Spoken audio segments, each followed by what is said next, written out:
Yo quisiera, eh, a ver, primero presentarles una foto de lo que debe ser el Perú, lo que falta ahí debajo de sociedades, economía, ¿no es cierto? Vean. Y entonces, pero no me meto con todo eso porque imagínense, uno, no es mi especialidad y dos, es que el cuadro se vuelve muy complejo, ¿no? Entonces, yo soy sociólogo de profesión, politólogo por afición, ya, bueno, amante de la política es toda la vida, ¿no? Con algunos de ustedes me conozco ya desde hace mucho tiempo, entonces, bueno, entonces, seguimos. A ver, una primera foto. Esa es la foto del país, debajo de sociedad debe haber economía, ¿no? Cómo hemos mencionado, y aquí no voy a entrar a eso, pero sí quisiera que vean, digamos, ¿por qué? Porque me interesa ver todo lo que es la política, ¿no? O sea, ¿qué es lo que es la política ahí? Miren ustedes, bueno, primero hay la fotografía de la sociedad en azul, ¿no? Está lo que se llama sistema político en amarillo y lo que se llama Estado en rojo y lo que se llama régimen político, democrático, no democrático, en verde. ¿Sí? ¿Ya? Entonces, la política es básicamente sistema político, Estado, régimen político, ¿no es cierto? No hay que eh, este, olvidar este tema. Este tema es central. Este tema es central, porque genios, incluso como Marx, se equivocaron en eso, ¿no? Entonces confundió que todo Estado era una dictadura, ¿no? Tú puedes tener un Estado en el que domina a la burguesía, tiene todo el apoyo del ejército, todo, pero no necesariamente es una dictadura. Hay regímenes que son democráticos. Piñeira era un régimen democrático, ¿no? Y era, digamos, con un dominio totalmente burgués, ¿no es cierto? Quien no se equivocó fue Gramsci, ¿no? Es eso, digamos, por eso yo creo que es necesario diferenciar claramente estos temas. Y bueno, comencemos por la sociedad. Miren ustedes, nuestra sociedad es un poco compleja, ¿no es cierto? No voy a entrar con detalle, ¿no? Simplemente yo ahí he pintado para poder hablar de la política, ¿no? Un poco compleja, o sea, es una sociedad multicultural, ¿no? Multicultural compleja, ¿no es cierto? Porque no son, los quechuas y los aymaras no son lo mismo que las etnias de la selva, por ejemplo. Piden cosas diferentes. O sea, con los quechos y las aymaras piden una mejor forma de integración. En cambio, las etnias de la selva lo que piden es un reconocimiento de sus diferencias, que es diferente, ¿no es cierto? Entonces, una cosa es una democracia, democracia de regla mayoría, pero la de la selva tiene que ser democracia de consenso, ¿no es cierto? O sea, si no, no funciona, ¿no? Vamos a desgraciadamente no he traído el gráfico para diferenciar lo que es una democracia de mayoría de democracia de consenso, pero en algún momento lo explico, ¿no? Pero entonces, fíjense, la sociedad, entonces, eh, me interesa subrayar que la sociedad se mueve. Bueno, lo que se olvida mucho a veces mis colegas, mis amigos politólogos, es que la sociedad se mueve. Entonces, para ellos todo es instituciones o Estado o política y se olvida la sociedad. La sociedad se mueve y generalmente se mueve por oleadas democratizadoras, digámoslo, para ver el lado más interesante, ¿no? Oleadas democratizadoras, ¿no? En toda la historia ha sido un conjunto de oleadas democratizadoras. En nuestra historia, en la historia europea, todas las sociedades. ¿Qué quiere decir eso? Una lucha por la igualdad, una lucha por la igualdad. Pero no es igualdad económica, es igualdad social. ¿Cuál es la diferencia? ¿No? La igualdad social busca una sociedad donde todos sean considerados iguales, iguales en estatus, iguales en condición humana, ¿no? Condiciones sociales iguales, ¿no? Eh, sin privilegios ni discriminación. Eso es lo central. Una democracia no puede existir si hay desigualdad social. Puede existir si hay desigualdad económica, pero no puede existir si hay desigualdad social. Y ese es el drama peruano, ¿no? Vamos a verlo ahora. Entonces, la desigualdad social supone que no todos se consideran iguales, ¿no es cierto? Al menos hay ciertos sectores de la élite que no consideran iguales al mundo indígena, por ejemplo, ¿no? No lo tratan como igual, ¿no? Entonces hay una discriminación enorme, hay privilegios y discriminación. Entonces, justamente eso es lo que hacen las revoluciones democráticas, es eso, es eliminar todo tipo de privilegio y discriminación y hacer la cancha pareja para todos. Ese es la gran conquista de una revolución democrática, ¿no es cierto? Y todo, incluso el mismo, ¿no? Marx aceptaba el progreso que significa eso, pero al mismo tiempo tenía límites, ¿no es cierto? Pero importantísimo es el progreso. Eso no lo hemos tenido, no lo tenemos. Vamos a ver ahora la foto de la democracia en el Perú. Entonces, y esas, digamos, surgen de ahí los movimientos sociales y los partidos. Yo creo que esa es ¿no? Cuando tú llegas a partidos, tienes más posibilidades, la sociedad tiene mucho más posibilidades de que haya democracia, si hay partidos, ¿no? ¿Por qué? Porque un partido tiene fuerza para negociar, tiene fuerza para negociar. Claro, si detrás está la sociedad, ¿no es cierto? No son partidos en el aire, sino son partidos que están, ¿no?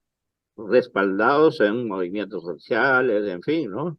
Y entonces, bueno, como ustedes saben, los partidos colapsaron en el 90, ¿no? O sea, 95 ya no hay, ya, hoy no tenemos partidos, hoy no tenemos partidos, no tenemos partidos. Pero es importante que entendamos eso, es un problema central, ¿no? Entonces los partidos son fundamentales en la medida en que representan esas oleadas democratizadoras y tienen la fuerza y el punch como para negociar con quién, con la élite estatal, ¿no? Bueno, eh, ahora, esa negociación con la élite estatal es lo que da el régimen político, ¿sí? A ver, esa negociación. Si, si, hay, si hay partidos fuertes, y por más que la élite estatal sea también fuerte, negocian y sale más o menos, depende del punch, ¿no? Depende del punch. Puede desarrollarse una democracia más o menos negociada, o puede surgir un híbrido, ¿no? Puede surgir un híbrido, si hay más o menos empate. Pero si la fuerza es avasalladora de abajo de partidos, ¿no? Entonces ahí tienes de todas maneras un régimen democrático. Pero si no hay fuerza acá y la élite es más fuerte, te impone un régimen autoritario, ¿sí? O sea, es más o menos, hay que tener en cuenta que el régimen político es producto de una correlación de fuerzas entre la sociedad que se expresa en partidos y, y el Estado y las élites del Estado, ¿no es cierto? Bueno, entonces, eh, ¿qué negocian? ¿Qué negocian? Negocian muchas cosas, además del programa económico, pero en términos políticos negocian lo que está en amarillo, lo que está en amarillo, ¿no? A ver, ¿cómo se va a incorporar, ¿no? La gente de abajo y cómo van a negociar con el Estado, cómo vas a llegar a los puestos de mando que tiene el Estado, que se llama gobierno. Los puestos que tiene el Estado, de mando que tiene el Estado, se llama gobierno, ¿no? Entonces, ¿cómo vas a llegar? Entonces, lo que se negocia es el sistema electoral, se negocia la forma como se van a desarrollar los partidos, ¿no? Tienen sus reglas, su ley, ¿no? Y cómo van a acceder al gobierno. La forma de acceso al gobierno lo dice el sistema electoral, ¿no es cierto? ¿No? Si vas a un régimen democrático, ¿no es cierto?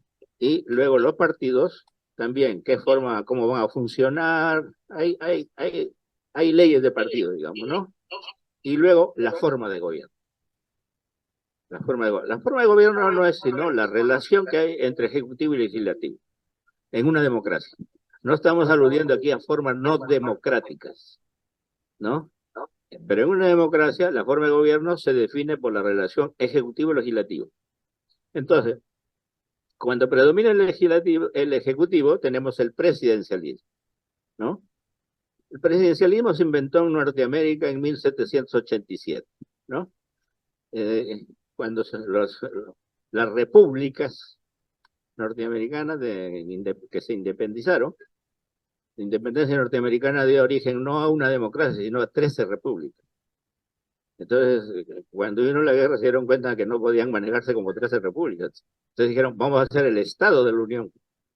Y entonces surge el presidencialismo, ¿no? Entonces, el presidencialismo es fundamental, es el que predomina. Tiene un veto fuerte, pues, un vetazo, ¿no? No son vetitos, ¿no? El Ejecutivo dice, veto eso y se acabó. Entonces, el Ejecutivo ahí nace el presidencialismo. No hay otro presidencialismo en otro continente, solamente en América, ¿no? Entonces, eh, eh, cuando predomina el Ejecutivo, entonces tienes el presidencial. Cuando predomina el Parlamento, se llama el parlamentarismo, el caso europeo, ¿no? El caso europeo. Inglaterra es la madre de toda esa historia, ¿no? Bueno, entonces, y cuando más o menos, a ver, cuando el Ejecutivo se divide en dos partes, el Ejecutivo. Presidente de la República, que representa a la nación, establece las relaciones exteriores, declara la guerra y la paz, y es un eje de orden, de estabilidad. Lo que se cambia cada rato es la otra parte ejecutiva, el, eh, el gobierno, el gobierno. Es el caso inglés, es el caso alemán, todo el parlamentarismo, ¿no? Entonces, el gobierno es distinto al jefe de Estado. El jefe de gobierno es distinto al jefe de Estado. En el presidencialismo las dos cosas son lo mismo, ¿no es cierto? Bueno, entonces, en el parlamentarismo no hay ejecutivos elegidos. Hay un fantasma que está por ahí, ¿no? Que se llama rey, o que se llamaba rey. Pero nada, no es más. O sea, el ejecutivo es elegido por el Congreso, el caso inglés, ¿no? Primer ministro, que tiene un poder impresionante. Bueno, entonces, eso es lo que se negocia, ¿no? Eso es lo que se negocia para que dé un régimen democrático o un régimen no democrático, ¿no es cierto? Entonces, depende de la correlación de fuerzas. Ahora, veamos el tema de Estado, ¿no es cierto? Rapidísimo. O sea, lo que podemos llamar, hay grado de estatalidad, no hay Estado, hay grado de estatalidad. En todo el mundo hay grado de estatalidad. Hay países que tienen alto grado de estatalidad, hay países que no lo tienen, tienen un muy bajo grado de estatalidad. El grado de estatalidad no es sino la relación que hay entre funciones y capacidades. El Estado tiene funciones, ¿no es cierto? El Estado tiene funciones. ¿Esas funciones qué son? Son lo que impone la élite estatal a la sociedad sin consultarlo. No te lo consulta. Cuando te ponen la fuerza, no te la va a consultar. Monopoliza la fuerza. ¿No es cierto? No te la consulta. Cuando te pone impuestos, menos todavía. ¿No es cierto? ¿No? O sea, entonces casi todas las funciones te las imponen sin consultarlo. Es un estado despótico, como dice Marx. Bueno, entonces, esas son las funciones. Las capacidades ya son, digamos, el desarrollo de una serie de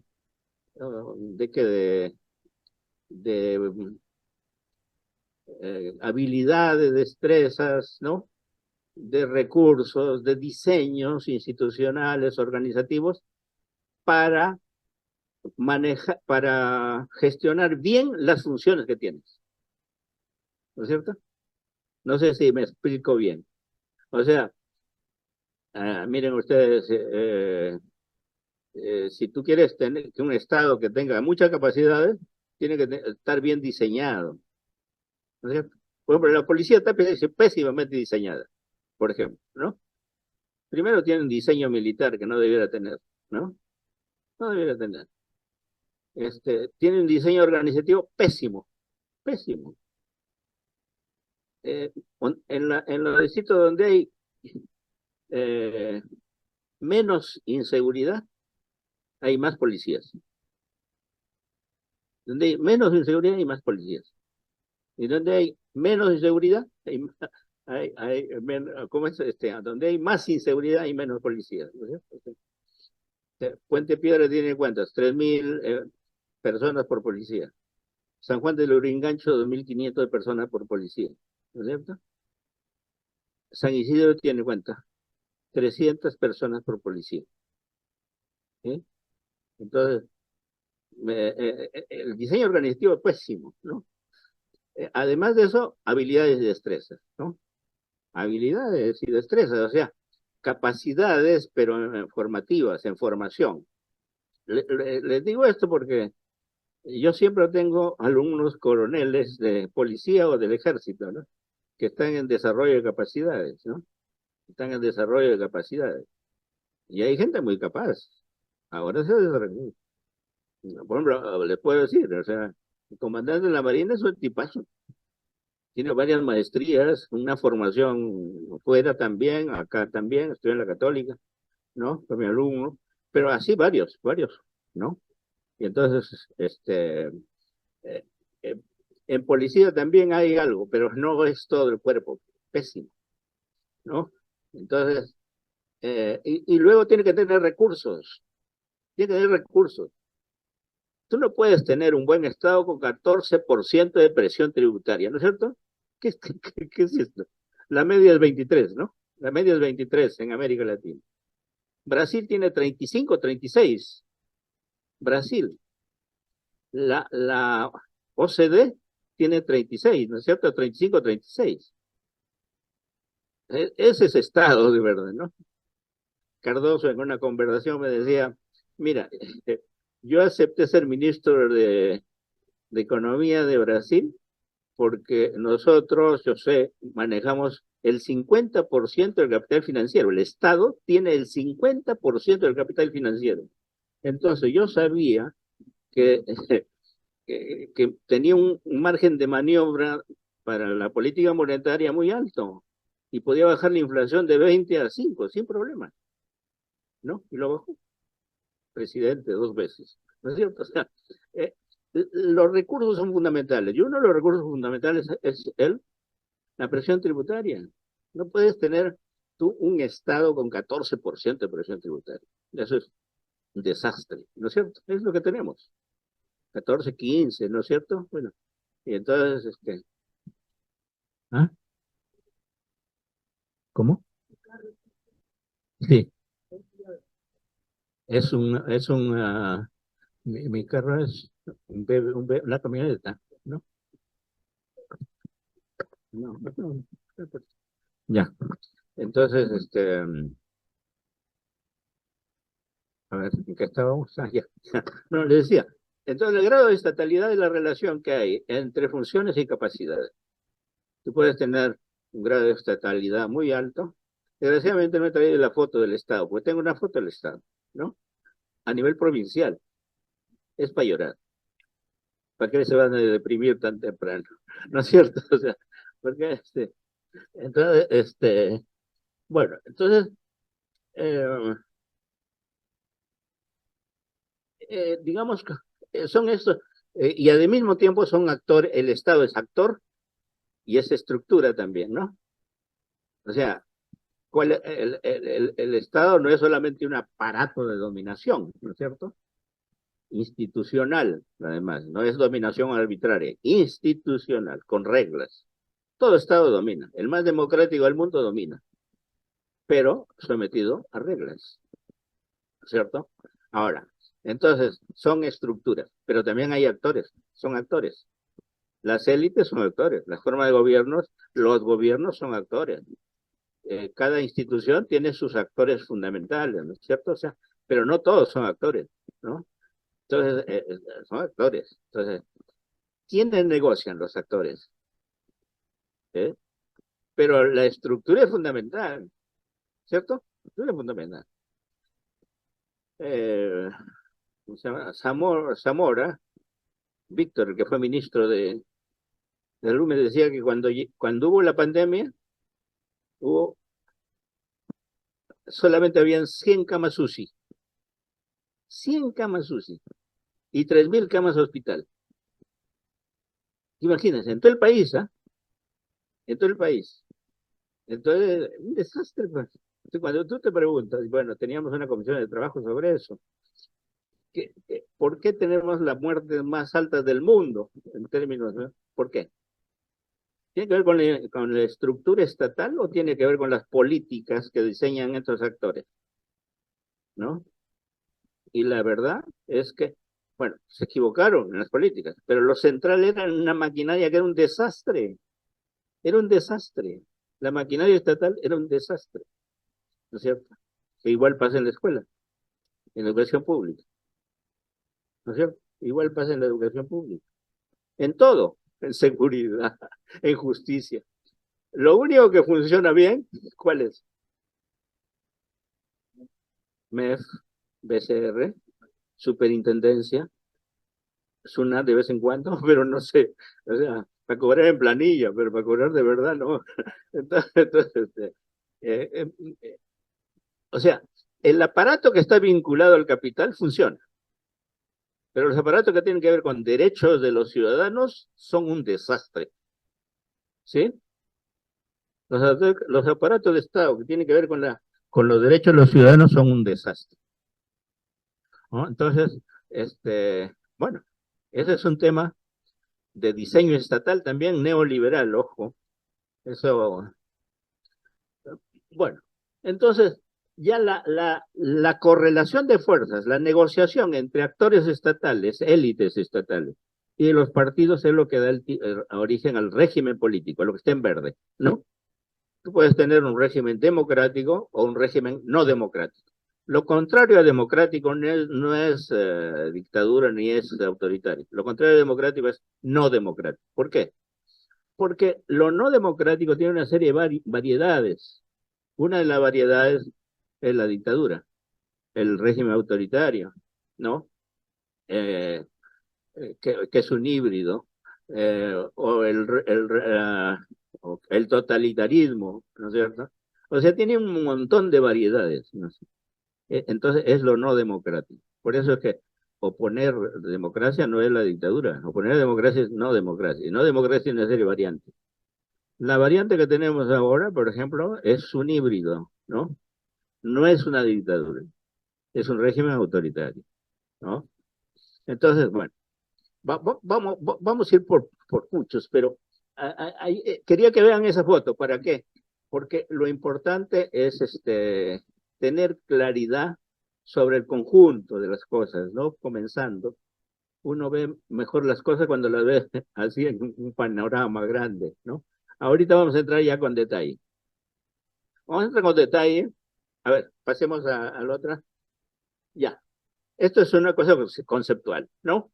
Esto lo saben los que han sido mis alumnos y los que han leído o no, no saben. Hay diversas maneras de ver la democracia, ¿ya? Hay una forma constitucional de ver la democracia, ¿no? La democracia ya se fija constitucionalmente, ¿no? Esa que se elige. Esa es una forma, ¿no? Otra forma de ver la democracia es procedimental, ¿no? O sea, una democracia donde hay elecciones, se acabó, ¿no? Donde hay procedimientos ¿no? Y otra forma de ver la democracia es la democracia sustantiva, es decir, donde se tiende a la igualdad, no solamente social, ¿no? O sea, ya la social tiene que haber, si no, no hay democracia. Entonces, económica, reducir la desigualdad, ¿no? Entonces es democracia sustantiva. Y otra manera es de verlo acá, así como acá, una democracia procesal, ¿ya? Una democracia procesal. A mí me gusta más esto. Esto es lo que se llama.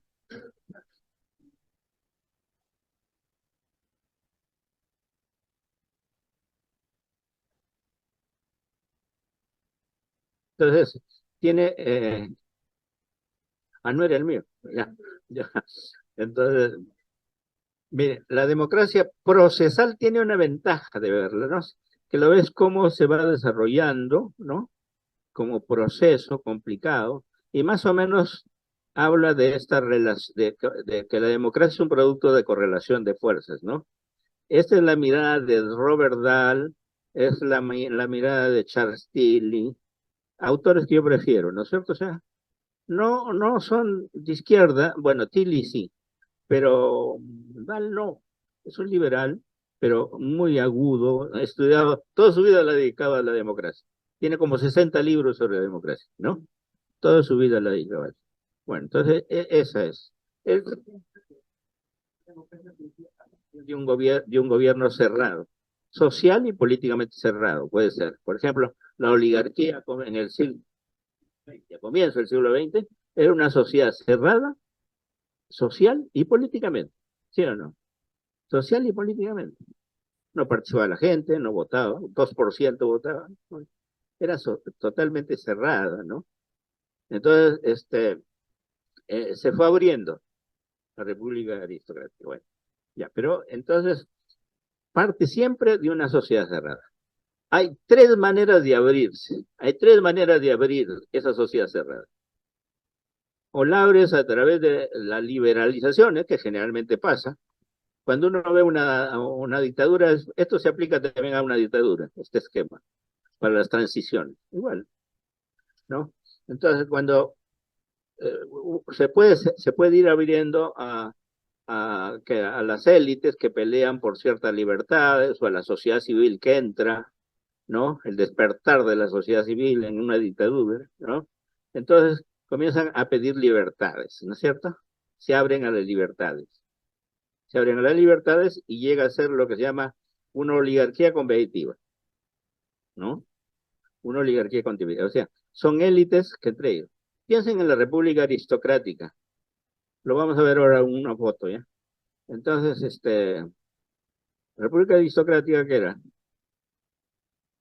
Tres clubes políticos, tres partidos notables, demócrata, civil, constitucional, que competían entre ellos.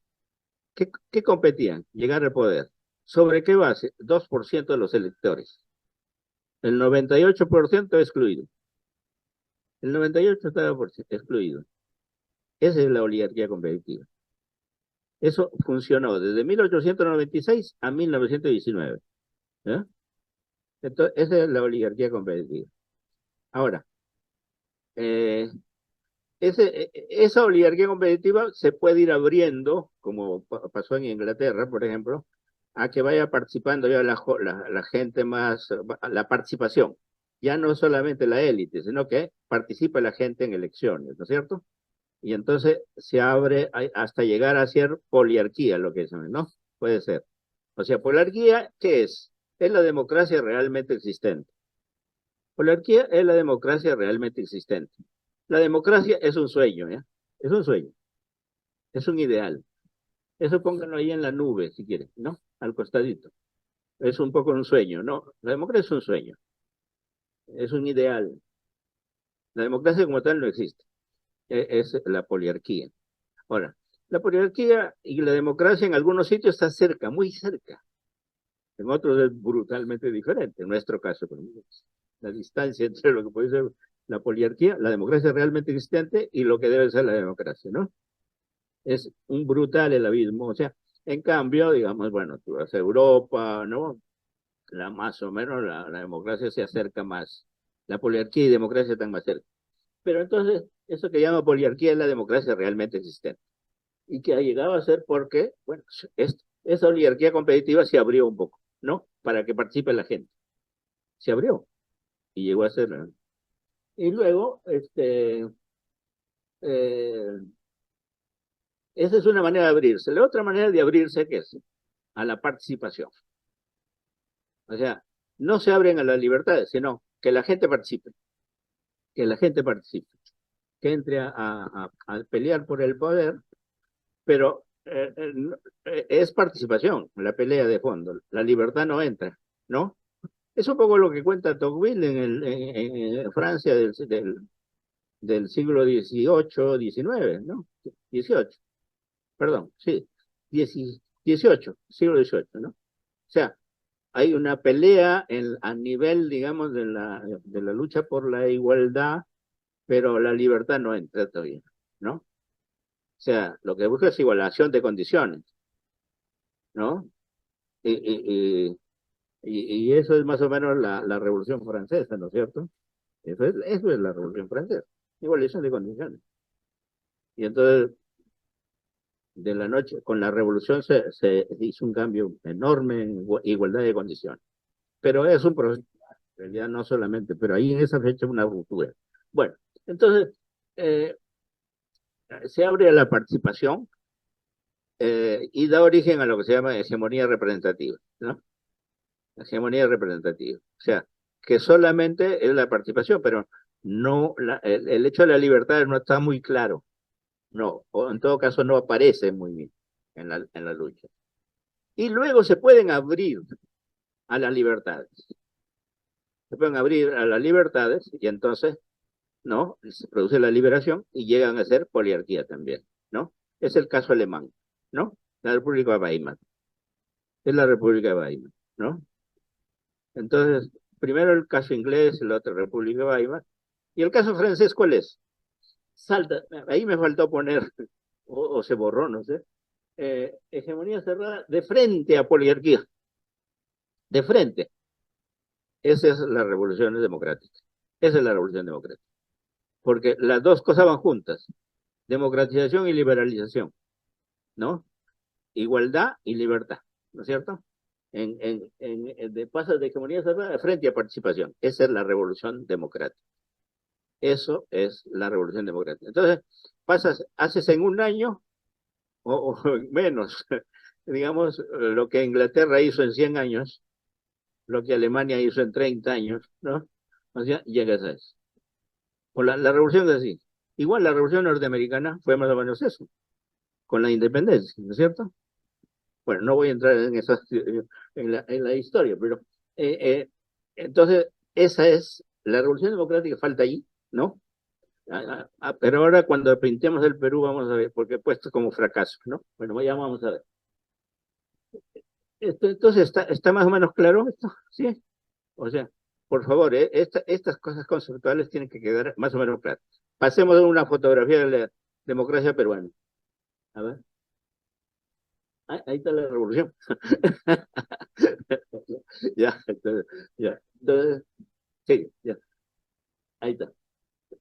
Esa es una fotografía de la democracia, de una mirada de la democracia peruana del siglo XX, porque en el siglo XIX no hemos tenido democracia, no hemos tenido Estado, no hemos tenido nación, ¿no? ¿No? Muchos se escandalizan cuando digo esto, ¿no? ¿Qué Estado tenías en el siglo XIX, Dios mío? Era un Estado heredado de la colonia. Lo único nuevo que era Estado independiente y ejército. Todo el resto, digo, la burocracia pues igual, ¿no? La corte igual, la audiencia de departamentos, más todo. Pero no tenía. Entonces, y nación no se reconoció, la nación no. Vamos a ver. Entonces, miren ustedes ahí. Vamos a comenzar la hegemonía, la sociedad oligárquica. Era cerrada, realmente cerrada. Si ustedes miran una fotografía de lo que era la República Aristocrática, ¿no? Es espectacular, ¿no es cierto? Primero no van a encontrar ni un mestizo como ministro, ¿no es cierto? ¿No? Entonces, República Aristocrática, ¿no es cierto? Cerrada totalmente. Entonces, ¿qué hace? ¿Qué hace? Entre 1896 y 1919 se abre a las libertades. ¿Cómo así? Después que triunfa la revolución conservadora de Piérola, ¿sí? No es de Piérola, los montoneros. Eh, a ver, ¿cómo les explico? Ya, en el año 1895 vinieron montoneros de todos lados, ¿no? Gente a protestar, porque ya Cáceres se estaba perpetuando en el poder durante 3 gobiernos, ¿no? Cáceres, el hombre más puro de la guerra con Chile, el hombre más ¿no? Sin embargo, fue pervertido por el poder, digamos, ¿no? Y entonces, bueno, hubo una revolución conservadora contra él. Y no había quien la dirija, y llamaron a Piérola de Chile para que venga a dirigirla. Bueno, Piérola dirigió, triunfaron, 2000 muertos en Lima, ¿no? Y Cáceres renunció y se fue. El ejército de Cáceres fue derrotado, 3000 soldados. Bueno, entonces, Y entonces, a partir de ahí, sí, la élite tiene todo, tiene la economía y la política, y diseña todo. Diseña una economía primaria exportadora y diseña el Estado oligárquico, la república aristocrática, ¿no? Entonces, ¿en qué consiste esta república aristocrática? Bueno, se abre, la élite compite, las élites compiten, Partido Demócrata, Civil, Constitucional. Primero hay alianza civil-demócrata, ¿no? Entonces, contra el Constitucional, y así se van turnando, digamos, ¿no? Se van turnando, con una breve interrupción 13 ya. No voy a contar toda la historia detalladamente. Bueno, entonces, son élites que compiten. No participa ningún partido.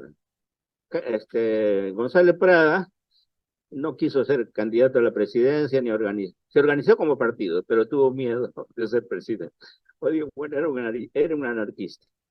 Entonces, si no hubieras entrado a competir. Entonces, y entonces solamente estas élites oligarquías compiten. Y llegan a turnarse hasta el 19. ¿Eh? Entonces, llegan a ser, eso se llama oligarquía competitiva. Ojo eso. Todo lo que Basadre llama república aristocrática, técnicamente se llama oligarquía competitiva. Lo de Dal, oligarquía competitiva. ¿No es cierto? Ese es, o sea, son las élites oligárquicas las que compiten entre ellas y esa es una oligarquía competitiva. Ojo, porque eso es importante este dato, porque por lo que voy a decir ahora, ¿no es cierto? Al final. Entonces, esa es oligarquía competitiva. Y en el 19 gana Leguía las elecciones. Y los civilistas dicen, de ninguna manera, fraude. Piden a la Junta que revise, en fin, ¿no? Leguía se pone de acuerdo con un sector del ejército y del golpe, ¿no? Autogolpe. Porque había ganado realmente. Pero los civilistas no querían dejarlo entrar, porque era un díscolo.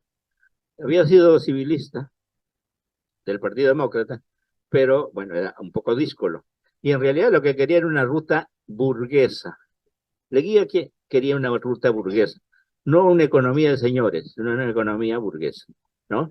Eso me parece central, ¿no es cierto? Bueno, entonces, allí, digamos, se da un golpe y bueno, no, hasta el 24 tuvo más o menos, se abrió un poco, ¿no? Después del 24 ya siguió hasta el 30, ¿no? 30, donde le dieron el golpe. Entonces, no hubo ahí nada, ¿no? ¿No? Eh, Ahora, a ver, digamos que entonces entre el 20 y el 30, lo que aparece son alternativas simplemente a la economía, a la sociedad de señores y economía de señores, ¿no? La ruta burguesa de Leguía, la ruta nacional popular de Ayala Torre, la ruta del socialismo indoamericano de Mariátegui. Esas son las tres rutas. Ninguna de ellas triunfa, pero cuando se cruza con la crisis del 30, ahí surge la posibilidad de una revolución democrática. Surge. El Partido Comunista se aisló, ¿no? Porque, como ha contado muy bien Tito Flores, ¿no? Se puso como peón de la Tercera Internacional y se aisló totalmente, ¿no? Y entonces le dejó la cancha libre a la que podía ser la revolución democrática, claro. Bueno, hubo la insurrección nada más del año 32, 6.000 muertos y todo lo que quieran, pero bueno, entonces, pero no triunfó, ¿no es cierto? Eso lo cuento más allá. ¿No? Bueno, pues entonces, vamos a ver el tema de la. A ver, entremos al problema de la revolución democrática. Nosotros no hemos tenido una revolución democrática, a diferencia de México, a diferencia de Bolivia, ¿no? Que son los que han tenido más o menos, ¿no? O en algunos países la revolución democrática fue con la independencia, bueno, de alguna manera, bueno, o sea, Argentina, Chile, Uruguay, ¿no? pero nosotros no. La Revolución Democrática de 1814 fracasó. ¿Por qué era una revolución democrática? Porque articulaba criollos, mestizos e indios. Basadre ha dicho que si eso hubiera triunfado, este Perú era diferente, ¿no? Era diferente. Yo no pongo a Tupac Amaru en la Revolución Democrática, ¿no? Yo creo que es un buen antecedente, pero no es parte de la Revolución Democrática. ¿Por qué? La Revolución Democrática se da en América Latina a partir de 1810 en adelante, ¿no? Con las independencias. Antes no, eran revoluciones antifiscales, ¿no? Antifiscales, ¿no? Que tenían carácter anticolonial, ¿no? Y de protesta, pero no tenían carácter democrático, digamos, ¿no? Sí. Entonces, la de 1817 en adelante, sí, 1810 en adelante. Entonces, eh, la de, la de, la de Huánuco no la cuento, porque además los puede asustar. Este, fue terrible, ¿no? Fue terrible. Fue también fue una revolución popular, pero cruel, ¿no? Al final, también de criollos, mestizos, indígenas, pero los indígenas fueron a la selva, ¿no? Eso lo ha contado muy bien el Dunbar Temple, ¿sí? O Phelan también, en fin. O sea, los indígenas de la selva terminaron devorándose literalmente a los criollos y peruanos, ¿no? Y españoles. Lo comieron. Entonces, no, la Revolución Democrática del 14 es interesante, es muy interesante. Bueno, pero entonces fracasó, fue derrotada brutalmente. O sea, disculpen que no entro con detalle a las historias más o menos de estas, pero porque si no, nunca terminamos, ¿no? Entonces, pero, entonces, fracasaron las revoluciones, la revolución democrática. No he puesto la del 12 de Huánuco, pero la del 14, que fue muy interesante, fracasó, ¿no? Si hubiera triunfado, el país sería otro. Tendríamos una igualdad democrática, ¿no? Tendríamos una igualdad democrática. Bueno, entonces, eh, triunfó la revolución de criollos, ¿no? La élite no quería la independencia, ¿no? Al llegar a San Martín, la élite no quería. Solo dos, los cuento con los dos. Uno se apellidaba Ren y el otro no me acuerdo de su apellido. Dos aristócratas apoyaron la independencia. El resto, todos financiaron a la metrópoli española. Todas, absolutamente. Entonces, bueno, eh, y la independencia fue hecha por, digamos, clases medias criollas, con la élite militar, los militares. Bueno, como ustedes saben, la independencia tiene dos momentos, la revolución regional y la revolución continental. No hay independencia por países, ojo. Por eso Bonilla se equivoca cuando dice, no, nuestra independencia nos la regalaron. No, no nos regalaron nada. El mundo peleó, porque la revolución regional nosotros participamos enormemente, ¿no? En la región. Y también la revolución continental, sobre todo la de San Martín, guerrillas, montoneros, todo. Entonces, y luego Bolívar tenía otra cuestión sobre la guerra. Bueno, pero ya. Entonces, fracasó la revolución democrática. Luego fracasó la revolución liberal de 1854. Era una revolución liberal muy interesante. Bueno, pero consiguieron la libertad de los esclavos, la eliminación del tributo. ¿Cuál fue, digamos, no es error, sino, bueno, era su concepción? Ellos creían que eliminando el tributo se acababa la servidumbre. Basadre se muere de risa un poco de eso, ¿no? Toma con ironía eso. No, el tributo es otra cosa diferente a la relación social de servidumbre, ¿no es cierto? El tributo lo pagaban los comuneros, ¿no? Más que los siervos, ¿no? Los siervos pagaban digamos, su explotación al propietario, ¿no? Entonces, digamos, ellos creían que eliminando el tributo estaban eliminando la servidumbre. Y ese ha sido un drama. Por eso no tenemos Estado. ¿Eh? ¿Por qué no tenemos Estado? Porque cada hacienda era un Estado dentro de otro Estado. Cada hacienda era un Estado dentro de otro Estado. Eran dueños de tierras y controlaban hombres. ¿Cuántos miles de estados habían? Un montón. Imposible tener estado. Chile no lo tuvo. Chile no tuvo servidumbre. Tenía inquilinato, no era servidumbre, la libertad. Entonces podías tener estado rápido. El 30 ya tenía estado Chile. Y la coalición de la ley de afuera era fuerte. Aquí no. Aquí todas las élites peleaban entre ellas. Bueno, entonces la revolución liberal fracasó. Triunfó 54-56, digamos, derrotando a Echenique, pero fracasó en el sentido de que uno, sus objetivos, uno, sobre todo el del tributo era limitado, y dos, fue traicionada por Castilla, ¿no? Castilla era un conservador moderado, participó activamente en la revolución, en fin, pero ya el 60 se fue totalmente para los conservadores plenamente, y se eliminó todos los avances que habían, salvo lo de la esclavitud, ¿no? Bueno, entonces, esa también fracasó. De todas las revoluciones, ¿cuál ha tenido éxito? La democratización con dictadura, la democratización autoritaria. ¿Quién lo hizo? Velasco, ¿no es cierto? Pero Velasco no hubiera hecho eso sin un gran movimiento, sin democratización desde abajo, 50-68. Eso yo lo he conversado largo con Fernández Maldonado. Una vez me dice, yo me hice izquierdista combatiendo a la guerrilla. Y entonces le digo, a ver, explícame, ¿cómo te hiciste izquierdista combatiendo la guerrilla? Porque yo me di cuenta, dice, y mi generación de militares, nos dimos cuenta que la guerrilla no era un problema, era un aerolito que caía así, ¿no?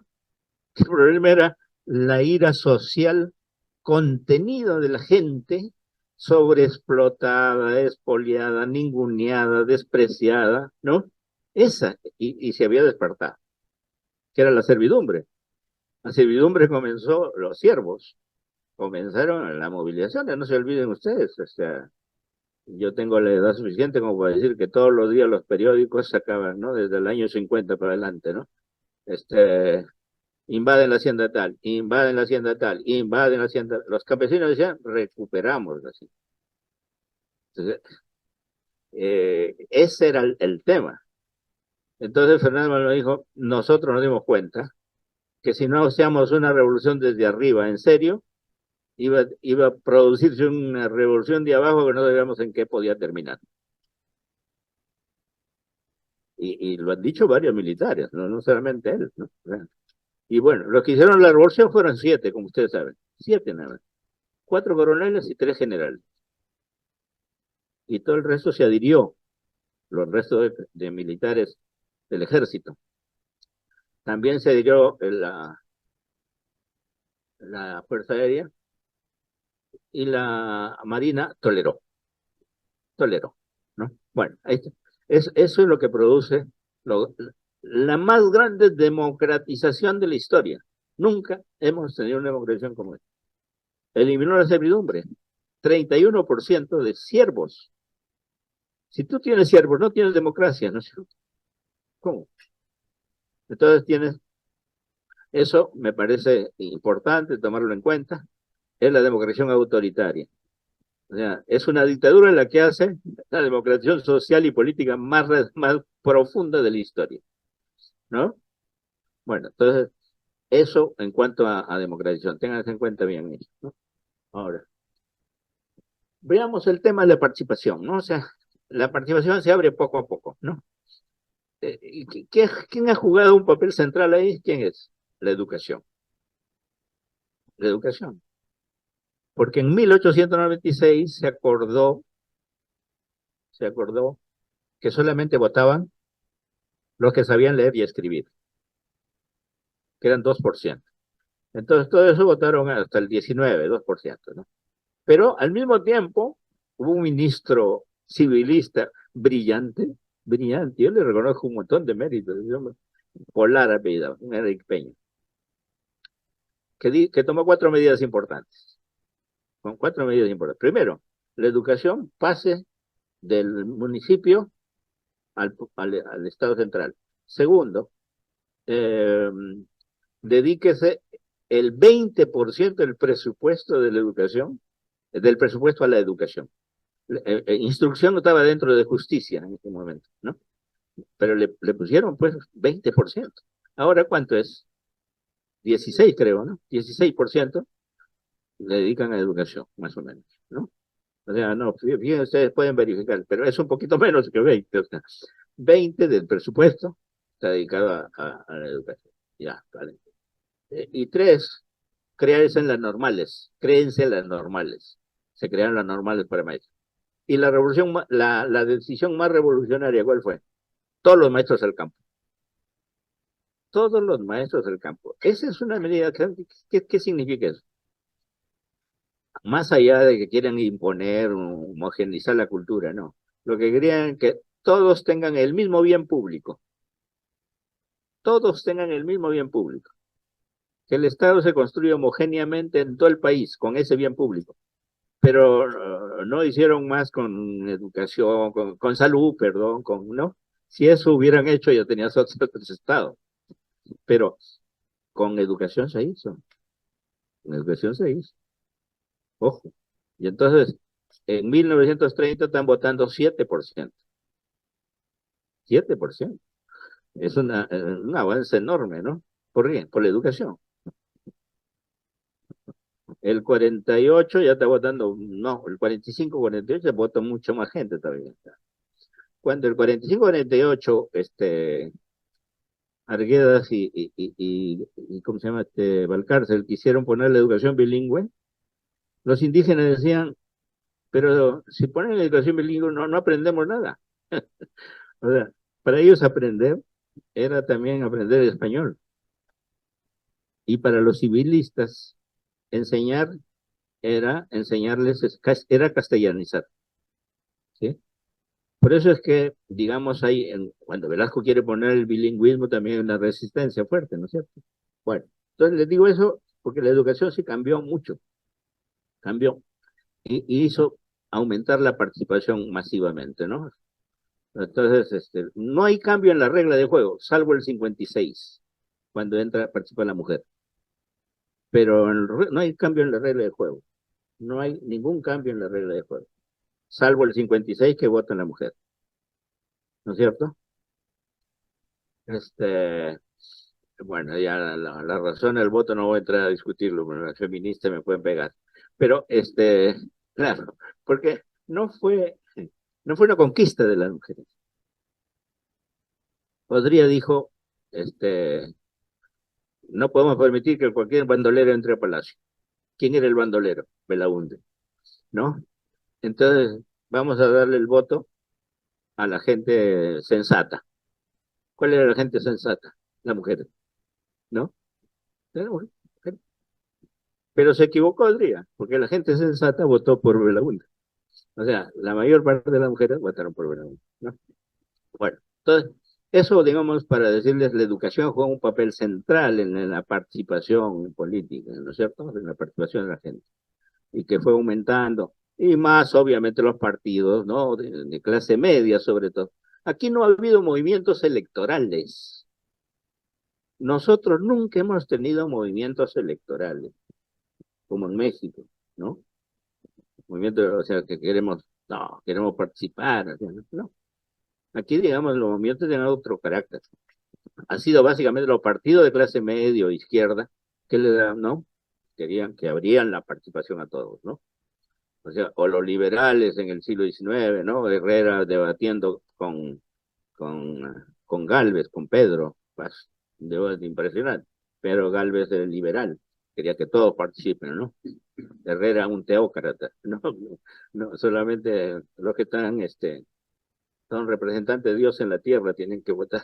Entonces, eso, entonces un teócrata. Bueno, entonces, ya, esa participación fue clave. Ahora, fíjense ustedes, eh, eh, ya, y de allí se abre hubo posibilidad, bueno, esa participación es democratización sin liberalización, 30-33, ¿no es cierto? Hubo grandes movimientos, ¿no? Grandes movimientos del APRA sobre todo, ¿no? enorme. El APRA perdió las elecciones, la perdió bien, o sea, no es verdad que hubo fraude, ¿no? La perdió bien. Entonces, pero se transformó en el gran partido, en el gran partido. La oligarquía se dio cuenta entonces que ya no podía competir con el APRA y apostó a la dictadura. Todo el 31 hasta el 56 es una apuesta a la oligarquía a las dictaduras. Ya no podía ser oligarquía competitiva, entonces dictadura. Benavides, cuando quiso abrir la escena electoral el 36, quiso que todos los candidatos fueran de la élite, pero se le escapó uno, que era Eguiguren. Seguramente se equivocó por el apellido, pero era un Eguiguren. Pero por Eguiguren votó el APRA y ganó las elecciones. Y Benavides las anuló. Las anuló y siguieron para adelante, ¿no? Bueno, y luego digamos que democratización sin liberalización es el 30, 33. Ya hay el 45, 48, que es un paréntesis, que no lo he puesto ahí, que es interesante, ¿no? Se articula la clase media con el APRA. No, ya no puede haber dictadura porque el fascismo ha caído y ya no puede haber dictadura. Esa es la razón de fondo, ¿no? Incluso el mismo Benavides dice, ya se abre, ¿no? Apoya esa alianza con ¿no? De el APRA con Bustamante, en fin, ¿no? Entonces, y luego hay democratización desde abajo, 1950-68. ¿Qué quiere decir desde abajo? Recuerden, es decir, la época de mi juventud, ¿no es cierto? Este, todos los movimientos, movimiento campesino, movimiento obrero, movimiento barrial, movimiento estudiantil es vigoroso, ¿no? 59 llenaron la Plaza de Armas pidiendo no justicia, tuvo que ir el presidente de la República. Aquí traigo la cabeza del ministro de gobierno, ¿no? Por, había mandado a unos detenidos a la cárcel donde fueron violados unos estudiantes, ¿no? Entonces, era una fuerza enorme, ¿no es cierto? El movimiento estudiantil, movimiento clase media también. Era un proceso enorme. Y eso hizo cambiar también la orientación a los militares a partir del 56, ¿no? Ya antes había ciertos cambios, ¿no? Militares, en fin, todo eso. Ya. Ahora, llegamos un poco a lo que es ahora, ¿no es cierto? A ver, ya no, me paso de largo sobre, a ver, 80, eh,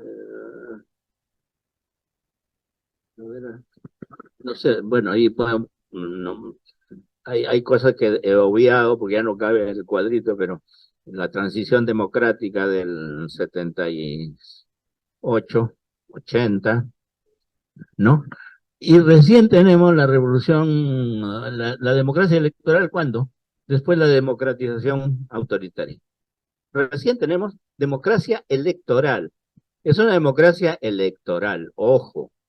Es una democracia procedimental, electoral, nada más. No hay consolidación democrática. Aquí toda la democracia se reduce ¿a qué? A alternancia, alternancia. Consolidación democrática supone ya tienes un sistema vigoroso de partidos, hay instituciones vigorosas democráticas que funcionan en el Estado, ¿no es cierto? O sea, nada de eso, nada. Y la calidad, no digamos, la calidad de democracia, es terrible. No hay calidad, no hay calidad democrática, ¿no? Bueno, entonces, eh, y bueno, ahora tenemos, desde el 2001, ahora tenemos lo que yo llamo reelitización neoliberal, ¿no? Reelitización política neoliberal. ¿Qué quiere decir esto? A ver, eso tiene que ver ya con están todas las diapositivas, pero casi todo es resumido en esto, ¿no? A ver, eh, quiere decir lo siguiente, que de 2001 para acá, eh,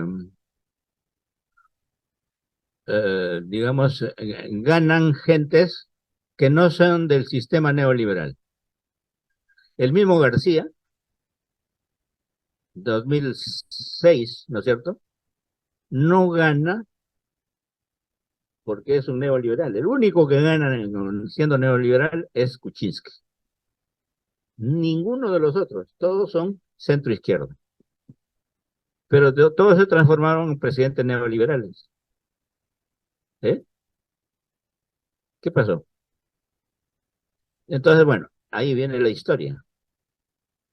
Entonces, es necesario revisar todo esto, digamos, eh, y si ustedes miran los mapas de quién votaron en Toledo, quiénes votaron Ollanta 2005, mapas electorales, quiénes votaron Ollanta 2011, quiénes votaron Verónica 2016, quiénes votaron Castillo 2021, son los mismos, son casi los mismos.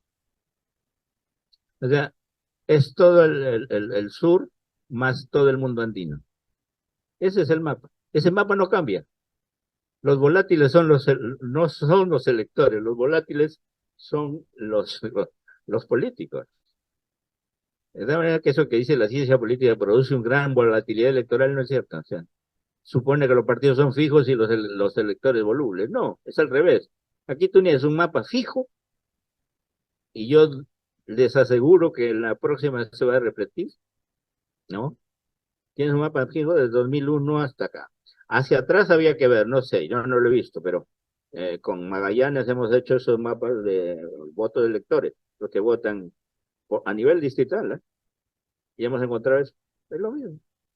Y los que votan, los satisfechos, digamos, los satisfechos son los que ganan de Ica, Lima, a veces se saltan Ancash y sigue para arriba, hasta Tumbes, más o menos. Es otro mapa, no sé, así se divide el mapa, ¿no? Entonces, bueno, ¿y qué pasa entonces con estos que ganan? Bueno, primero, las elecciones son muy injustas.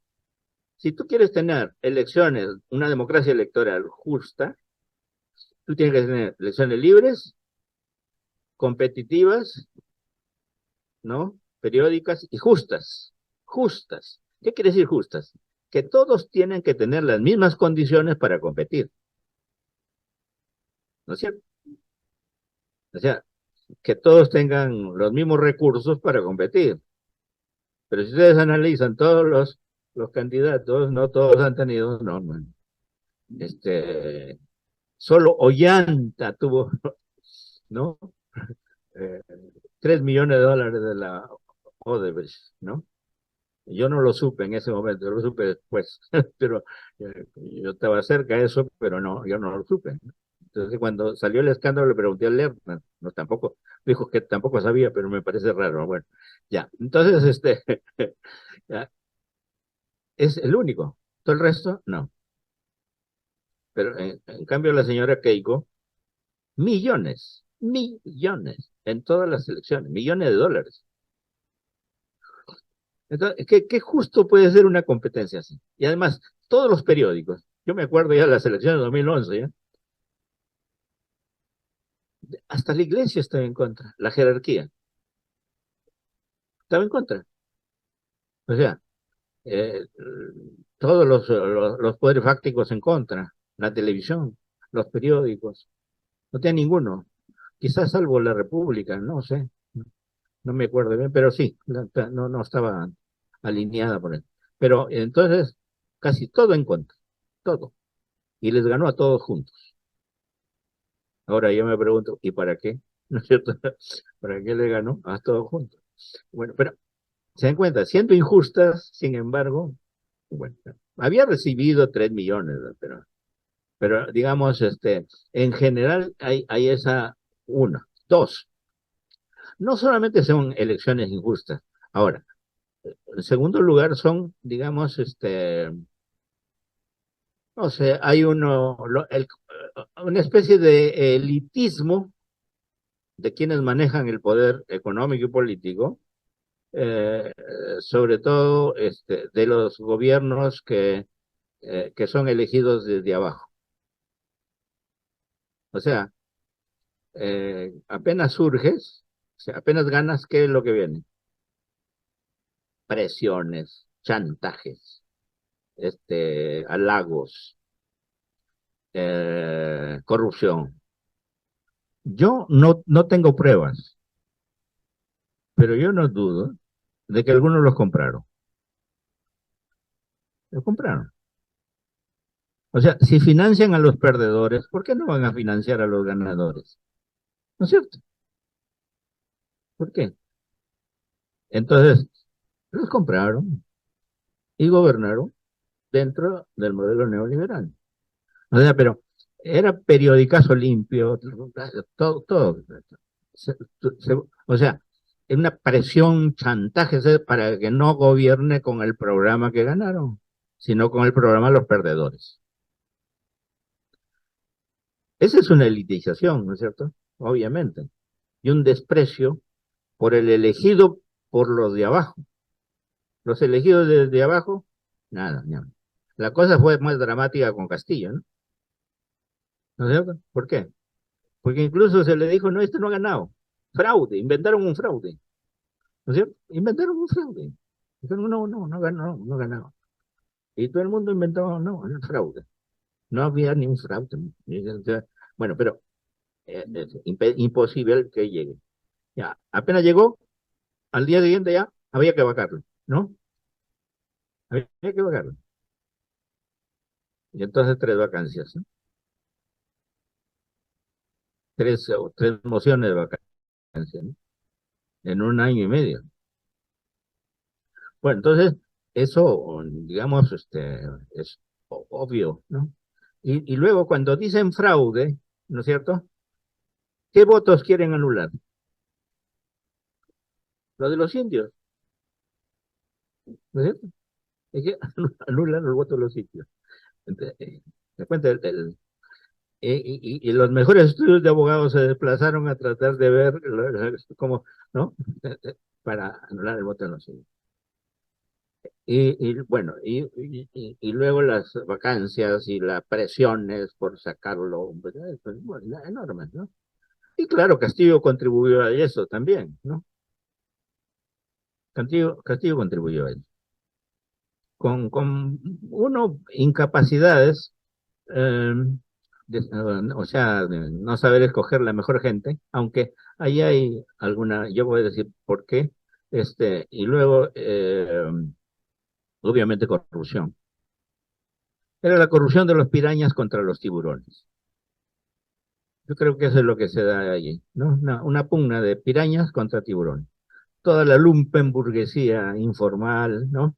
Todo- todo, contra los tiburones. Entonces, en el fondo había esa lucha también, o sea, pero yo creo que, bueno, había ese desconocimiento de lo que yo diría soberanía popular. En el fondo, todos estos mecanismos son desconocimiento de la soberanía popular y no eliminan el voto, no lo pueden eliminar, el voto universal. Lo quieren reducir a voto libre, ya. Tampoco han podido, ¿no? Entonces, como no pueden tampoco, entonces usan otros mecanismos. Presionar al máximo al que triunfó, ¿no? Chantajearlo, en fin. Entonces, o votarlo. Ahora están felices. Estaban felices. Pero, eh, claro, el comercio siempre hace críticas, pero son bien, ¿no? Pero, digamos, la élite empresarial también está bien, ¿no? O sea, entonces, hay lo que llamaría reelitización, ¿no? Como no pueden eliminarlo entonces presionan sobre el presidente, ¿no? Si por ellos fuera, les gustaría ser una oligarquía competitiva, ¿sí? Volver a ser una oligarquía competitiva. Eso me parece central y yo creo que tenemos que tenerlo claro. Ojalá ¿qué es lo que están tratando de hacer ahora con todas las normas? Hay dos cosas. Uno, bueno, asaltar el fisco y vivir del fisco. Y dos, perpetuarse en el poder. Pero ya no son partidos, son partidos de mafias que los poderes fácticos los usan. Los poderes fácticos, bueno, porque están todos sometidos, ¿no? Entonces, pero todos esos son mafias, ¿no? Bueno, entonces, pero los poderes fácticos los apoyan por distintas razones, digamos, ¿no? Yo les, conversando ya con ustedes al comienzo, decía que los poderes fácticos, ¿quiénes son? Aquellos que tienen poder sin haber sido elegidos. ¿Quién son? ¿Quiénes son? La Fuerza Armada, los grandes empresarios y la prensa concentrada. Eso lo podría hacer. Ahora, por distintas razones. Lo digo por conocimiento de causa. Los militares respaldan al gobierno ahora porque dicen que es constitucional. Yo conversando con ellos les decía, es constitucional formalmente, es una formalidad, porque si fuera continuidad, sucesión, tendría que gobernar con el programa de Castillo. Pero ¿qué sucesión es esa para gobernar con el programa del que perdió? ¿Qué sucesión es esa? ¿No? Entonces, bueno, dice, pero hay formalidad constitucional. Los otros no, es por interés, ¿no es cierto? Y claro, el comercio por fin ya tiene 2, 3 páginas en los domingos de avisos del Estado, ¿no es cierto? Castillo tuvo ese mérito, al menos no le dio un sol a, nadie, a ninguno de ellos, ¿no? Ese es su único mérito, digamos. Entonces, pero ahora tienen todo, está feliz. Pero todavía hay críticas, en fin, pero, ok. Bueno, eh, entonces son distintas razones por las cuales apoyan el poder. Sostienen, o sea, a estos mafias los poderes fácticos, ¿no es cierto? Ahora, ¿por qué hemos llevado mafias? Porque los viejos partidos colapsaron. ¿Por qué colapsaron los viejos partidos? Porque Velasco los agotó. O sea, las reformas de Velasco, ellos eran partidos antioligárquicos, recuerden ustedes, todos, bueno, hay jóvenes que quizás no lo recuerden, pero todos esos partidos eran partidos antioligárquicos. El APRA, Acción Popular, ¿no? El APRA se doblegó rápido, ya el 56 se doblegó. Ahora, no creo que haya sido simplemente una doblegación así, ¿no? Sometimiento total, sino hubo negociación. Me dejas vivir en democracia y yo te apoyo, ¿no? Era, ¿no? Porque había la ley de seguridad interior, ¿no es cierto? Esa también hay que decir. Belaúnde se dejó doblegar. Después de los 100 días se dejó doblegar. Eran partidos antioligárquicos, pero se terminaron con la llamada superconvivencia. Bueno, no sé, ustedes no recuerdan, nacieron después del 68, ¿no? Pero 68 se produce lo que se llama la superconvivencia, o sea, el LAPRA, que había sido oposición de Belaúnde, y Odría, Julio de la Piedra, la oligarquía, que había sido oposición, hicieron alianza con Belaúnde, Ulloa. Seoane salió, Cornejo salió, ¿no? Bedoya se quedó por PPC, ¿no? Entonces, ese es el gobierno de la superconvivencia. Es ahí cuando los militares dan el golpe. Dicen, no, esto ya no se puede. Esto ya no se puede tolerar. Porque va a venir cualquier cosa de abajo, cualquier cosa. Ellos estaban asustados por lo que iba a venir de abajo, ¿no? O sea, pero hicieron unas reformas. Créanme que yo, a ver, mi experiencia personal, yo me sentía a la derecha de algunas medidas que tomaban los militares, ¿no? Yo no, por ejemplo, yo no creo que Izquierda hubiera podido tomar Talara como la tomó la Fuerza Armada, ¿no? O hubiera hecho la reforma agraria que hizo ¿no? La izquierda. Casi tuvo el mismo nivel de la reforma agraria cubana, ¿no? O sea, a ver, bueno, entonces, la, yo creo que, ¿cuál fue el gran drama, a mi juicio, ahí, en el caso de Velasco? Sabía lo que había que hacer políticamente, pero no sabía lo que había que hacer económicamente. En la historia, las cosas funcionan cuando tienes asociado un modelo político estatal con un modelo de desarrollo económico. Velasco no lo tenía claro. ¿Qué decía? ¿Cuál era su modelo? Ni capitalista ni comunista. ¿Qué era? Dios mío. En el mismo momento que Velasco estaba diciendo eso acá, los tigres asiáticos tenían los tigres asiáticos estaban haciendo la reforma, no, una ruta grande, no la voy a decir, pero estaban haciendo un proyecto de desarrollo industrial y le dijo a la burguesía, háganlo ustedes, tienen el apoyo del Estado. Y acá no. Bueno, es que mis amigos del asesor de Velasco eran ideólogos más que político-técnicos, ¿no? Comenzando por Carlos Delgado, entonces, ¿no? Bueno, entonces, digamos, ahí he resumido casi toda la historia, porque ya lo demás, a ver, vienen diapositivas, pero ya lo puedan ya para leer, pero aquí he resumido casi todo, ¿no? A ver, ¿qué viene ahí? Ahí está, ya más o menos, dicho en palabras que ya he dicho en el cuadro, ¿no? Ahí está, bueno, puede seguir para que vean, ¿no? Oleadas democratizadoras, ¿no? Incursiones, ya, siguieron, ya. Ahí está miren ustedes cómo va aumentando ¿qué es eso? La educación, los votantes, ¿no? En 1872, 0,30. No, bueno, ahí yo creo que hay un pequeño error, fíjense. Yo he hecho eso con detalle, también Chiaramonte y Aljovín. han hecho. En el siglo XIX votaba más gente que entre 1896 y 1919. Votaba 10% de la población, porque votaban todos. O sea, todos los que pagaban impuestos, por ejemplo, que eran los comuneros, ¿no? Los que pagan impuestos. Los alfabetos no votaban, pero si pagan impuestos, votan, ¿no? Votaban los militares, votaban todo el mundo votaba. Entonces tenían una alta votación, casi de un 10%. De repente se reduce a 2 con la reforma electoral de 1896, la República Aristocrática. Entonces, bueno, eso digo, en 1919, ya 2,5, ya en el 39,8, 37 ya, pero 56,15, 63,18, el 78, 25, el 80, elección, sufragio universal, 31, ¿no?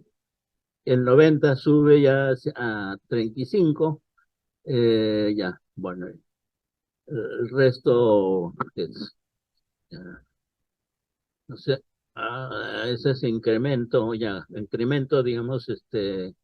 en términos de, ¿no? Eso básicamente, yo creo que hay que prestar atención sobre todo a los porcentajes ahí, ¿no?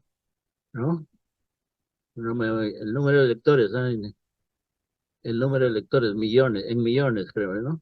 Y el crecimiento, ¿no? Arriba, ¿no? Pero si vemos electores pobladores, entonces el porcentaje es clave, para que vean ustedes simplemente cómo va, ¿no? Entonces, bueno, pero es una democracia electoral, y ese es el tema. ¿Es un avance? Es un avance, si comparamos hacia atrás. Porque lo anterior digamos, a ver, técnicamente serían, como lo llama Dal, cuasi poliarquías, cuasi, pero no todavía poliarquía. Poliarquía recién tienes el 80, porque todavía estaban excluidos hasta el 80, ¿quiénes? Los jóvenes, los analfabetos, hasta el 30, sí, hasta el 80, los analfabetos, ¿no? Bueno, las mujeres sí ya estaban, pero ¿quién más? Eran básicamente, o sea, que era un porcentaje importante, ¿no es cierto? Importante. Entonces, recién tienes democracia participativa, todos participan, todos, ¿no? Los que tienen que participar, que tienen edad de participar, participan en el 80. Recién tienes democracia electoral. Las anteriores son cuasi democracias. Belaúnde fue elegido en una cuasi democracia. Donde, por ejemplo, cuasi democracia porque todavía falta gente participar, pero en competencia ya hay. Todos compiten lo que tienen. Hasta el 62, el Partido Comunista y el APRA tuvieron excluidos. Hasta el 62. Tuvieron excluidos desde el 32, 33. La Constitución del 33, artículo 53 de la Constitución del 33, dice que el APRA y el Partido Comunista no deben participar en la selección, en la política, porque son partidos internacionales. Hasta el 62. Entonces, el 62 recién, el APRA vuelve a participar con AYA, ¿no? Con AYA, el Partido Comunista con el general Pando, ¿no? Recién. En términos de competencia, hay. Ya está, todos participan. Pero en términos de la población, no hay liberalización, hay competencia, pero no tal democratización, porque no participan todos los que tienen que participar. Bueno, ese es en resumen lo que... ahora, la coyuntura de ahora, las últimas, ¿sabes? Ponla, ahí, las últimas, más. Bueno, esa es la crisis de los partidos, ¿no? El azul quiere decir el colapso. Lo que sube en rojo, en punteado, es los partidos independientes, ¿no? Que también hoy son mafias. Son mafias. El señor Cerrón, ¿por qué creen ustedes que está allí? ¿Cuánto recibe, cuántos millones recibe en 5 años Cerrón por ser dueño de un partido? 10 millones. Todos esos son dueños de partido. Acuña, Cerrón, ¿no? Todo. Hasta la izquierda, ¿no? O sea, aunque ahí debe ser más, no le preguntaba a Roberto Sánchez si dónde va la plata, pero bueno, o sea, pero todos reciben el financiamiento estatal, pervertido, pervertido, y todos los problemas están ahí por su sueldo, ¿no es cierto? Y entonces mafias que se manejan, todo lo que está pasando hoy es una negociación, una tensión de mafias y un conflicto de mafias que no saben cómo salir, ¿no? Y ahorita estallado, no sabemos realmente en qué puede pasar. Bueno, golpe no va a haber,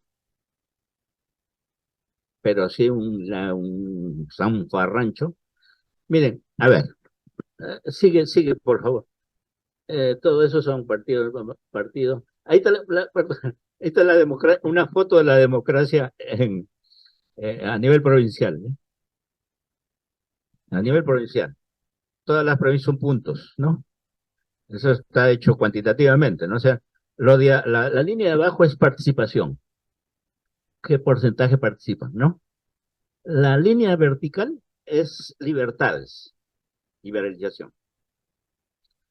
Entonces, ¿qué es lo que ven allí? Interesante, ¿eh? Hay más democratización que liberalización.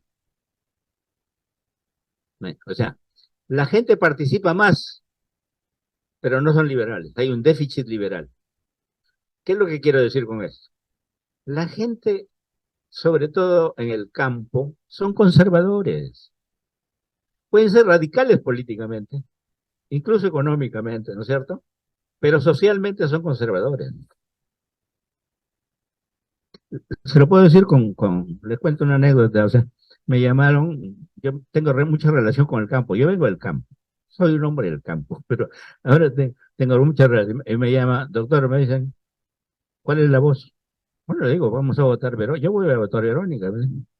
Yo también iba a votar Verónica, pero ¿qué es eso de que todos los maricones se pueden casar? Entonces, se encuentra, y convencerlo era complicado, o sea, y así como, o sea, todo lo que son libertades es muy complicado. Igual es acá la derecha, digamos, ¿no? La derecha más es igual. Entonces tú tienes eso, ¿no? Mira, el nivel de participación es muy alto, es del 50 para arriba, pero hay lo menos un 40% que son básicamente provincias de sierra, ¿no? ¿no? Que son conservadores, básicamente, ¿no? O sea, hay un déficit liberal muy fuerte en la democracia que tenemos electoral, ¿no?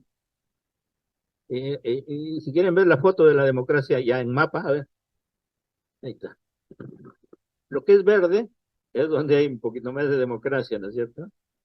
lo que es rojo es donde la democracia es muy baja y lo amarillo es intermedio.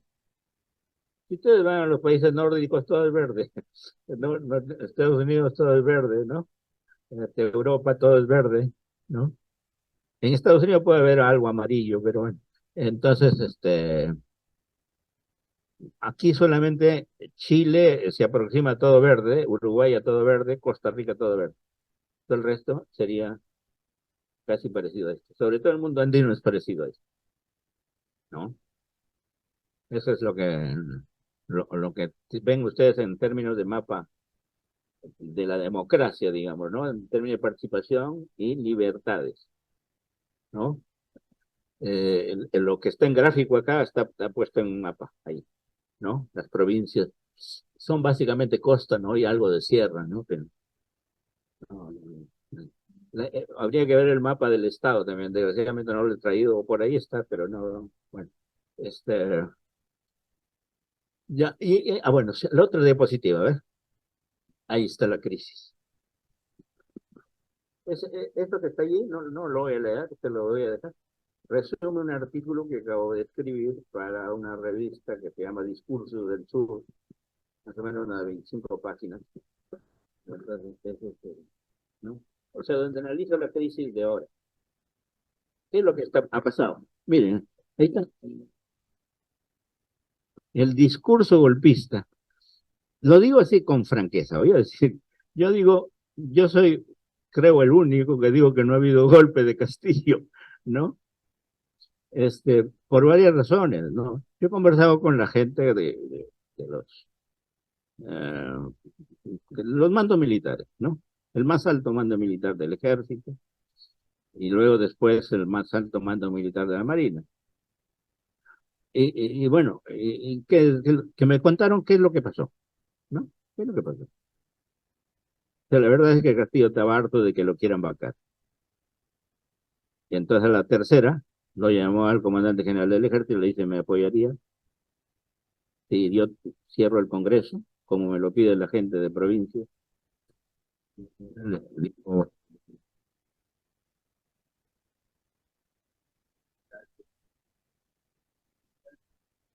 ¿por qué es constitución?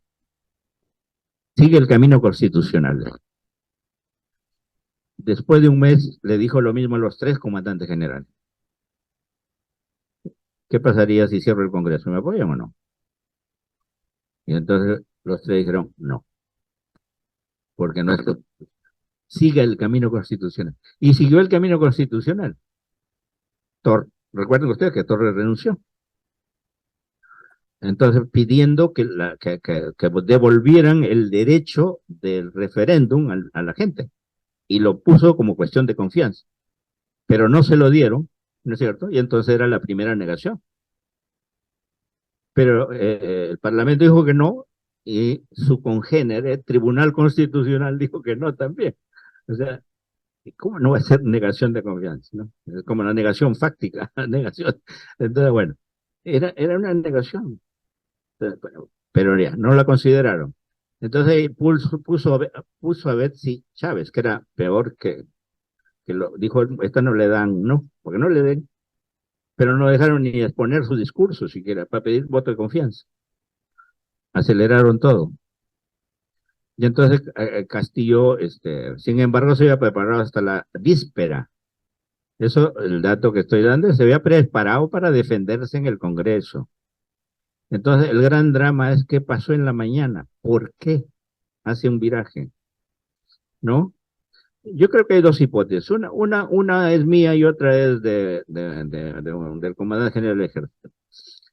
Que, que, según el comandante le habían dicho que ya lo vacaban de todas maneras, tenía el voto, no, la mayoría lo vacaban. Y dos, mientras estaba defendiéndose, iban a sacar videos, audios de su corrupción. Entonces se desesperó. Ahora, la hipótesis mía es que yo creo que hizo morir matando, ¿no? O sea, dijo, bueno, yo me voy, pero a esto que se desate una gran protesta. Y eso más o menos es lo que ha pasado. Entonces, lo que realmente ha pasado ahí, ¿no es cierto? Es un nudo de acontecimientos, digamos, ¿no? Discurso golpista de Castillo.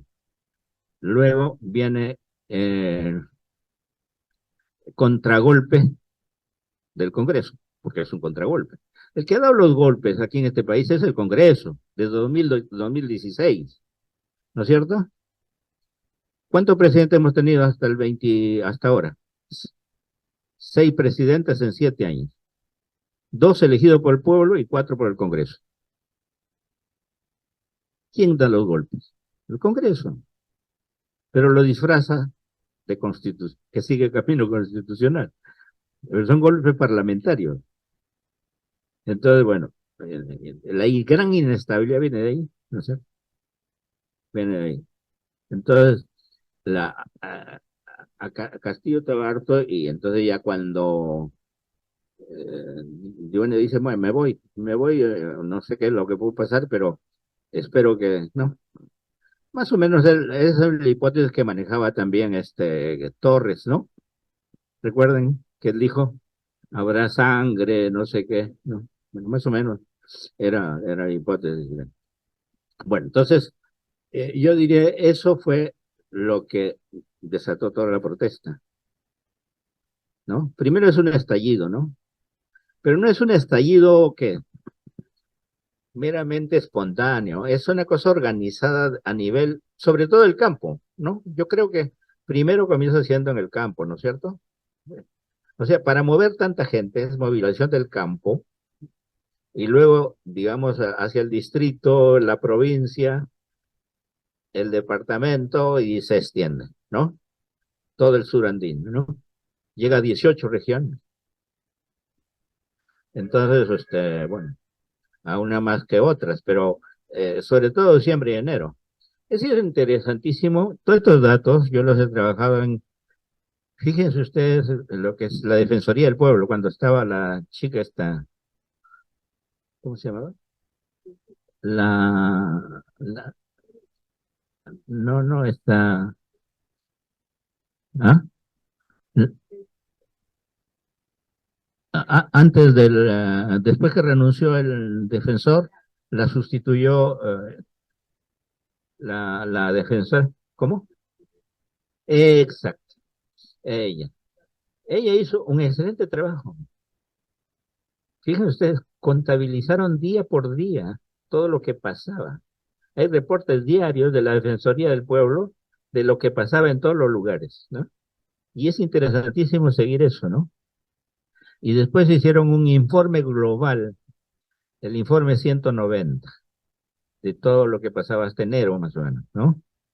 Y después siguieron hasta cuando ella estuvo, ¿no es cierto? Después ya no, hicieron al que está ahora. Bueno, pero entonces hizo bien y ha sido una buena fuente para mí para trabajar esos datos.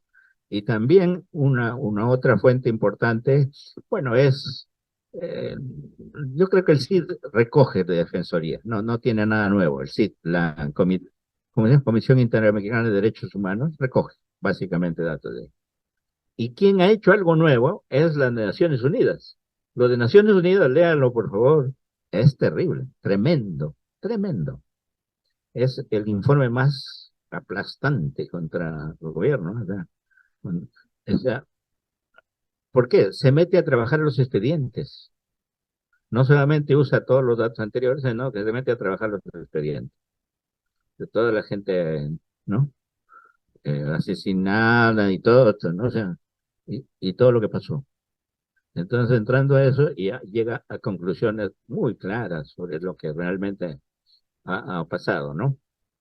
Yo creo que yo le recomendaría leer mucho el informe de Naciones Unidas, que es el último que salió, ¿no? Informe se llama, ¿cómo se llama? Oficina, o no, se tiene un nombre rarísimo. Oficina de Derechos Humanos de las Naciones Unidas, ¿no? Oficina de Coordinación de los Derechos Humanos de las Naciones Unidas. Bueno, tiene un título largo, es el que ha hecho todo eso, ¿no? O sea, y, y lo ha publicado en Naciones Unidas, ¿no? Entonces está en las redes también. Eh, bueno, entonces eso es lo que ha ha pasado a partir, y yo digo que esa protesta social es una protesta contra la reelitización. La agenda que se plantea es una agenda política y nadie se la entregó, ni nadie de la izquierda la entregó. Nadie. Es una agenda que sale de los forros de la gente. ¿Ah?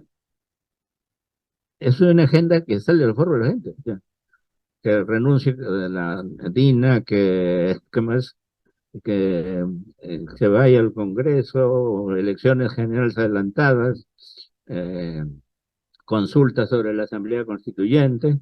Eso es hacer los forros de... Seguramente, obviamente, ha habido un trabajo previo hace tiempo, ¿no es cierto? Siempre hubo, ¿no? Pero no es que tal partido de izquierda le entregó eso, no, no, eso viene de ella. Agenda política. Esa agenda política es democrática. Es una agenda política democrática. Eso lo haría una revolución democrática. Eso lo haría una revolución democrática. En la que fracasamos, esa es, ¿no? Porque, digamos, igual a todos, a todos. O sea, lo que estás defendiendo ahí es su soberanía popular, mis votos, oye, ¿no? Respétenlo, pues, ¿no es cierto? No lo respetan. Entonces, en el fondo, ese es el debate. A mí me parece que digamos, todos estos años, 2001 hasta ahorita es esa pugna entre reelitización, ¿no? Política neoliberal y pugna por, digamos, hacerse presente en la política, ¿verdad? Que todos seamos iguales y nos consideren a todos iguales, ¿no? Bueno, eso en resumen, ¿no? O sea, de ahí viene el otro, creo. Ah, ya. Bueno, eso. Ay, por Dios. Ya, ya, pero bueno.